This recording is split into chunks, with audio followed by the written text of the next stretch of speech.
Happy Easter is what usually happens when I'm on break. I forget what day's what. In between appointments that we've had, I've just been doing a lot of cleanup around the place, putting more stuff into that shed, trying to tidy up stuff in that. I've had a lot of scrap metal things that I've been trying to break down to go and scrap, like our washing machine died, and I've got a couple of old mowers and things. I haven't bought a new mower in years. I just keep old ones going and going and going until I've really just had enough. I've been breaking a lot of those things down into their different components, like cast iron, steel, cast aluminium, extruded aluminium parts, all that sort of stuff, because there's a different price for everything. Going through the house, under the house, finding old brass fittings and stuff that had it from plumbing that I just hung on to for some reason. I'm a hoarder. And I've also been doing a bit more of the cleanup and the mulching around the yard. Like, I've still got some logs that I want to try and do something with, but I think I need to cut some more of those up and just give away for firewood. You can see right down the back there's a couple of little sort of mulch piles as you go down. I've still got more stuff to try and mulch up. Bamboo, which people say don't mulch, but my mulcher mulches it. So if it mulches it, I'm mulching it. Got some piles there. I've got some stuff up the front where I've taken down some overhanging branches and just mulch them. They can go into the yard because they ain't going to the tip. I've spent a few days on and off just breaking all that metal stuff down into the most components that I can get the best value from a recycling out of.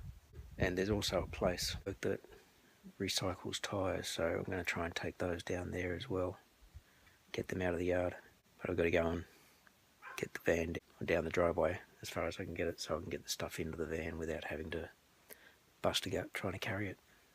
And then I might be able to get a bit more into clearing stuff out that's under the house and tidying it up and trying to get that ready for renovation. Also got a couple of things from some of the mowers which were in good condition. The mower had just decided to die and was too much of a hassle to try and keep running. I'm hoping to be able to sell those, recouping of costs and things. I'll let you know how all that goes. Stuff sorted into the van: electrical wire, motors, copper, brass, aluminium, extruded aluminium, cast aluminium, some steel. I've got a barrel of steel in amongst those tyres. Stainless steel if they do that differently. Cast iron if they do that differently, which I think they do. And tyres to go to recycling too. What's today? Monday, Easter Monday. You notice plastic on the shed roof. Battened down, I've got it all tied down.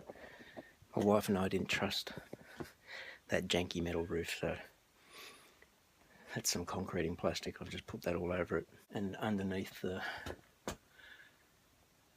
ridge capping, an extra way of keeping the inside dry. Another part of trying to get that renovation done is we've got to get a lot of stuff out of the front of there.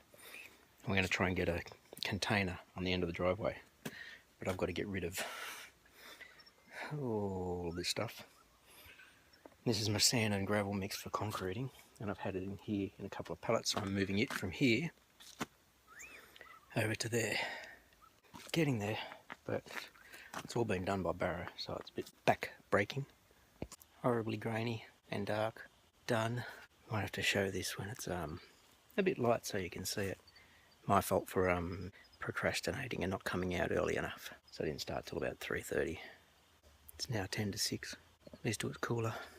So I just stopped down here at Tyre Recycle in Dunhaven, St Mary's. They actually charge you to drop off tyres, but at least they're not just being dumped, because this place recycles the tyres into other products, which I think's worth it. I'll explain some of that in a minute, but I've got to get the tyres out. Just put them over there near the door.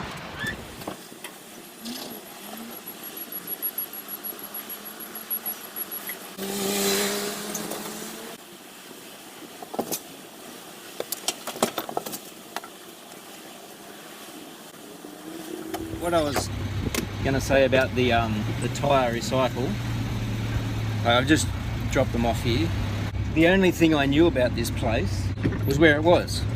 I didn't know what they did, how they worked or anything like that, and I checked out their website and saw that they recycled tyres from businesses but also individuals. No worries. What was I saying? Crap. I just had somebody stop me at the driveway trying to find directions back to the freeway, so I've now lost my train of thought of what I was saying. That's right. I knew this place was here because I drive past it sometimes to and from work. I didn't know anything else about them apart from that, so I looked them up online. They take tyres from businesses as well as individuals. That was the last thing I remember saying now. But I didn't know any of the process. I didn't know whether they paid you for the tyres or whether you paid them to get rid of them. So I rang them because I already had them in the back of the van and I had to come down the hill for an appointment. So I rang them on the way down to ask them, and I said I'd just like to know what the process is. And they said you basically come in, park the car park, come into the office. They asked me what type of tyres, and I had 3 4-wheel drive tyres and 1 light truck tyre from the van. And they said, oh, they're all the same price. It was $5.56 per tyre for me to pay. The cheapskate in me didn't want to do it, but I didn't want to just take them to the dump because they charge you at the dump as well. And I think their minimum charge for coming in there is like $36. You can only have a maximum of 3 tyres, so I'd have to do a couple of trips. I thought about taking them into work and using them to grow potatoes in. Because I've done that in the past and I've seen people say that you can do that in the past. But I decided to ring my wife as my voice of reason. About the potato the idea, she goes, what, so they can get poisoned by all the tar and chemicals in the rubber? Good point. Because it was going to be $22 roughly. She said just take them there, get rid of them. We can't use them in the yard, we can't do anything with them in the yard. And the bonus is, as opposed to taking them to the tip, this place recycles them. And on their website it actually shows the stuff, it talks about all the stuff that they recycle them into, like playground softball, road base, other rubber products, brake pads apparently. Better than asbestos. At least going there and paying to get rid of them, I know that they were going to be recycled and not just dumped into a landfill. So the little good angel on my shoulder, my wife, got me to get away from the stingy side of me saying, you don't want to spend that money, you don't want to spend that money. I'm pretty certain that I've got at least 25 bucks worth of metal recycling in the back, which is where I'm heading now. That's done. Those tyres are offloaded. They're no longer lying around my yard, making it look like a junkyard. Let's go see what we can get for all this metal, the way I've sort of sorted it out. So there's a bit of a line-up for the steel at the moment, so I went in and had a bit of a talk with one of the bosses, asking about cast iron and the stainless steel in particular, to see if they separate that out. And he said cast iron's just steel, stainless is separated if it's non-magnetic stainless. So I said I can come out and check that. Got a magnet. So I've got this washing machine tub.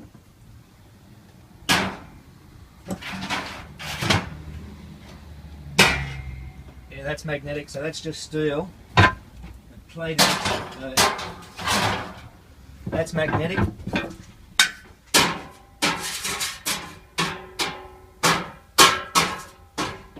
Alright. Chimney flue's non-magnetic, so that's separated. So it's really only that chimney pipe that's the non-magnetic stainless. I've no idea what the price is on that, but it's probably better than 9 cents a kilo for regular steel. Hopefully all the other stuff is all separated out good enough. We'll see. I just finished at the scrapyard and it was a worthwhile trip. 62 bucks and a bit all up. They were packed. Turns out their big excavator had broken down for about 3 days and their pile of scrap just got that big, the steel, that they couldn't get rid of it, and it was actually loading and blocking up their yard. And everybody was just in there reversing, backing around, trying to get out, in and out, in and out. Crazy. I think I was there for about an hour, I think. Yeah, definitely breaking down all that stuff is worth it. I had this one piece of the stainless chimney flue, and when the guy was weighing that, he says to me, see this piece here? And I said, yeah. And he goes, you got $2 for it? And I said, fair enough. And he goes, they cost $109 at Bunnings, brand new. And I said, you're kidding. He said, no, I had to do stuff for my chimney. And he said he had to go and buy 3 bits, like $400 worth of chimney flue.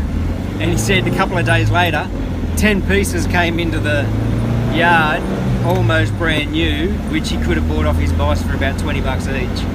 Gotta be kidding. It all goes round, so I've cleaned out the shed a bit. I got rid of those mowers. The cast aluminium, I had about 20 kilos of cast aluminium, which came to $21, and that was just all my little old whippersnipper motors and lawnmower motors and that sort of stuff. All those things that were no longer running. I guess I could have sold them to somebody who wanted to try and get them running, but I've seen all those. I've seen running mowers going for $20 each, and these things weren't. That's a bit of money back. I know it's getting recycled. I spoke to the bloke and said, because they were loading up one of the big trucks, and I said, where's all the steel go to now? And he goes, over Sims. And Sims Metal was directly opposite the tyre recycle place that I went to. And Sims had the giant steel shredders. I saw them, these giant mountains of just shredded steel in their yard. It actually might have been picked up on my dash cam, so I'll get that footage and see if I can find that as well. Because it was just these huge mountains of scrap shredded steel, and then they basically smelt it down and turn it into ingots to be reused. They do that with all the different metals, the aluminium and the brass and the copper and whatnot. There was an ex-student at my last school who used to work for Sims, and he'd bring in samples every now and then to show us what they did with it. Anyway, I'm starting to ramble. I've got to head up the mountain and get to this glaciers, a couple of towns up from us. So I ordered a piece of laminated safety glass for one of our windows that got cracked in a hailstorm. My wife said, there's your job you can do tomorrow since it's a public holiday and we can't go anywhere. So I'll be replacing a window tomorrow with this piece that I'm going to go and pick up today. I've just picked up that glass I ordered, and that was really good because I just rang the bloke this morning after taking my measurements and gave him my measurements over the phone. He quoted me a price,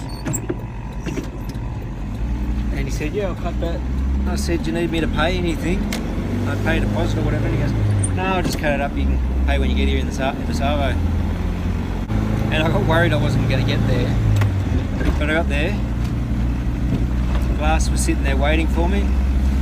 Paid for it, he bought it out. I'm glad I've got moving blankets in the van, so I'll lay down a moving blanket and he put the glass on it, wrapped it up.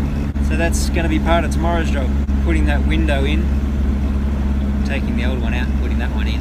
And I should say, glass. I'm removing and replacing glass, not the whole window. So all the frame's fine. That'll be tomorrow's job. Weather's meant to be nice, so it should be fine.